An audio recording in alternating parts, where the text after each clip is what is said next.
ये है चाहत है कि कहानी में आज रात के एपिसोड में आप देखेंगे कि प्रिशा दरवाज़ा खोलती है और वहाँ पर महिमा खड़ी होती है। वो महिमा को देखकर बहुत ज़्यादा डर जाती है क्योंकि अंदर तो रुद्राक्ष होता है।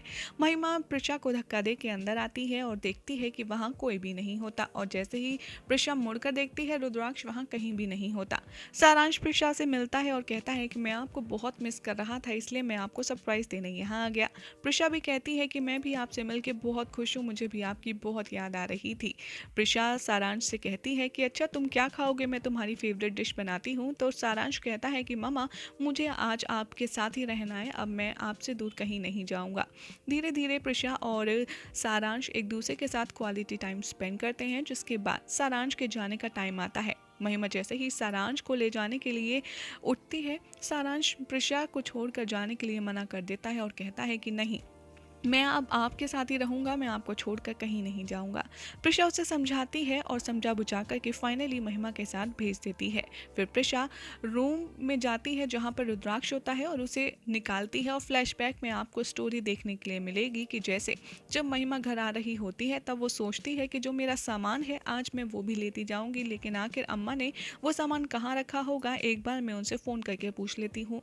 जैसे ही महिमा अपनी माँ वसुधा को कॉल करती है, वसुधा होती है थिएटर में जहाँ पर वो फिल्म देख रही होती है। वो उसे बताती है कि कन्ना तुम घर पे चली जाओ, घर पे प्रिशा है, मैं तो यहाँ हूँ, तुम उससे सारा सामान ले लो। और ये सारी बातें युवराज सुन लेता है। वो सोचता है कि महिमा अगर घर पे चली गई तो इस समय रुद्र प्रिशा को एक साथ देखकर वो सारा सबको समझ जाएगी कि ये सारी प्लानिंग प्लॉटिंग चल रही है और ऐसे हमारा प्लान फेल हो जाएगा। इसीलिए युवराज प्रिशा को अलर्ट करने के लिए कॉल करता है। पहले तो प्रिशा युवराज का फ़ोन नहीं उठाती, ना ही रुद्राक्ष उसे उठाने देता है, लेकिन एट लास्ट प्रिशा रुद्राक्ष के सामने ही युवराज का कॉल उठा करके उससे कहती है कि तुम्हें पता है ना मेरी और रुद्राक्ष की डेट चल रही है, फिर तुम क्यों बार बार हमें कॉल करके डिस्टर्ब कर रहे हो। युवराज कहता है प्रिशा से, अरे हाँ हाँ तुम कर लेना अपनी डेट कंप्लीट, लेकिन उससे पहले तुम्हें ये बता दूं कि महिमा तुम्हारे घर आ रही है। ये बात सुनकर प्रिशा और रुद्राक्ष बहुत ज़्यादा घबरा जाते हैं और वो सोचते हैं कि अब हम क्या करें। इसीलिए जैसे ही महिमा दरवाजे पर आती है, रुद्राक्ष तो उसे रूम में जाकर छिप जाता है क्योंकि उन्हें पहले से ही आइडिया होता है कि महिमा घर पर आने वाली है। लेकिन जैसे जैसे फ्लैशबैक खत्म होगा वैसे वैसे रुद्राक्ष यहाँ पर प्रिशा को ये कहता आएगा नजर कि प्रिशा हम बहुत बड़ा गेम खेल रहे हैं और इसीलिए हमें बहुत ध्यान से चलना होगा। अगर एक भी गलती हुई तो हम पकड़े जाएंगे और हमारा पूरा प्लान फ्लॉप हो जाएगा। लेकिन यहाँ पर रुद्राक्ष जैसे ही एक डायरी ढूंढता है, उसके हाथ महिमा की एक डायरी लगती है जिसका एक पन्ना फटा होता है और उस पर कुछ कुछ लिखा होता है, जिसे पढ़कर वो अंदाज़ा लगा लेता है कि ये उनके एक सबूत के तौर पर काम आ सकता है। रुद्राक्ष को आइडिया आता है, वो पेंसिल लेता है और पेज पर लाइंस ड्रॉ करता है, जिससे उसे पता चल जाता है कि आखिर पेपर पर किस इंसान का नाम लिखा है। वहाँ पर एक दिल्ली के इंसान का नाम लिखा होता है और उसी को देख कर के प्रिशा और रुद्राक्ष समझ जाते हैं कि हमें इस इंसान के पास जाना होगा, क्योंकि ये इंसान महिमा के बारे में काफ़ी कुछ पता लगा सकता है, हमें बता सकता है और ये हमारे काम भी आएगा। ये कहकर रुद्राक्ष चला जाता है और कहता है कि चलो अब मैं चलता हूँ, वरना महिमा को शक हो जाएगा। और प्रिशा भी रुद्राक्ष की बात से सहमत होती है। दूसरी तरफ आप देखेंगे कि घर पे सारांश गेम खेल रहा होता है और सोता नहीं है। महिमा उसे देखकर काफ़ी ज़्यादा अपसेट होती है और सोचती है कि अगर ये सोएगा नहीं तो मेरा आगे का प्लान कैसे पूरा होगा। महिमा उसे सोचती है सुलाने का, लेकिन तभी सारांश को खांसी आती है और महिमा को आइडिया मिल जाता है। महिमा वहाँ पर पड़ा कफ सिरप सारांश को देती है और वो उसे पूरी बॉटल पिलाने लगती है। सारांश कहता है कि अरे अरे आप पूरी बॉटल क्यों पिला रही हैं, मम्मा तो सिर्फ हाफ देती हैं। तो सारांश को समझाते हुए महिमा कहती है क्योंकि आप अब बड़े हो गए हो ना, इसलिए अब आपको पूरा पीना होगा। और अंदर ही अंदर महिमा अपना ईविल प्लान बनाती है और सोचती है कि बेटा अब तुम पियो और तुम सुबह से पहले नहीं उठने वाले और इस बीच में मेरा सारा काम आराम से हो जाएगा। महिमा जैसे ही सारांश को वो कफ सिरप पिलाती है, सारांश को सोने के लिए बोलती है और सारांश को गहरी नींद आती है। दूसरी तरफ आप देखेंगे कि रुद्राक्ष अपने बेडरूम में सो रहा होता है, जहाँ पर महिमा बहुत ही अच्छे से तैयार होती है, नाइटी पहनती है और सिडक्टिव अंदाज में रुद्राक्ष के रूम में पहुँच जाती है। यहाँ पर तैयार होते होते प्रिशा के बारे में सोचती है महिमा और कहती है कि प्रिशा तुम्हारे गहने तुम्हारा पैसा, तुम्हारा पति, अब सब कुछ मेरा है।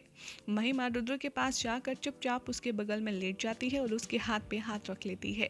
अचानक से रुद्राक्ष की आंख खुलती है और वो महिमा को अपने इतना करीब देखकर बहुत ज़्यादा शॉक्ड हो जाता है और उससे कहता है कि तुम यहाँ क्या कर रही हो। तो यहाँ पर महिमा अपने आप को बेचारी बताती है और कहती है कि दरअसल मैं तो सारांश के पास ही सोने गई थी, लेकिन वो इतनी बुरी तरह से सोता है कि पूरे बेड पर हाथ पैर फेंक रहा है और इसीलिए मैं वहाँ एडजस्ट नहीं हो पा रही थी, तो मैं यहाँ आ गई। रुद्राक्ष मन ही मन सोचता है कि अगर मैंने इसको यहाँ से ऐसे भगा दिया तो इसको शक हो जाएगा और इसीलिए वो टाइम लेने के लिए बाथरूम में भाग जाता है।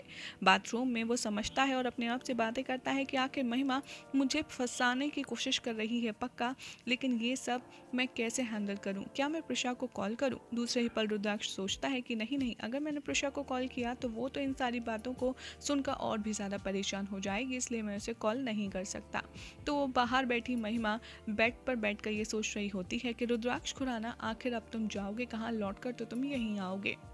रुद्राक्ष जैसे ही वापस आता है वो सोने की कोशिश करता है और महिमा दूसरी तरफ से और भी ज़्यादा करीब आने लगती है।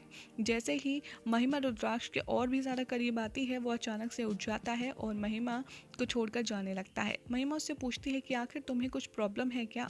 तो रुद्राक्ष उससे देखता है और कहता है कि नहीं, मुझे नहीं, बल्कि मुझे लगता है तुम्हें ज़्यादा प्रॉब्लम है, तुम्हें ज़्यादा कंफर्ट चाहिए, इसीलिए मैं सारांश के पास जा रहा हूँ, उसके साथ सोने, तुम यहाँ आराम से सो। और ये कहकर के वो वहाँ से चला जाता है। अब ऐसे में महिमा अंदर ही अंदर सोचती है कि कोई बात नहीं, आज तो तुम बच गए, लेकिन आखिर तुम कब तक ऐसे बचते रहोगे? आखिर तुम्हें आना तो यहीं होगा।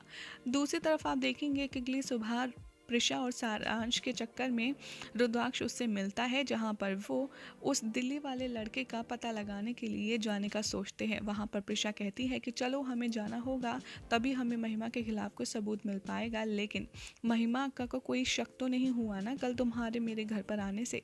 मन ही मन रुद्राक्ष कहता है कि नहीं, उसे शक तो नहीं हुआ, लेकिन कल रात को जो हुआ अगर मैंने तुम्हें वो बता दिया तो पक्का तुम उसका सीधा मर्डर करने चली जाओगी और यहीं आज रात के एपिसोड का एंड हो जाएगा। अब आखिर क्या होगा आगे आने वाली कहानी में आपको बताएंगे अपनी अगली रिपोर्ट में।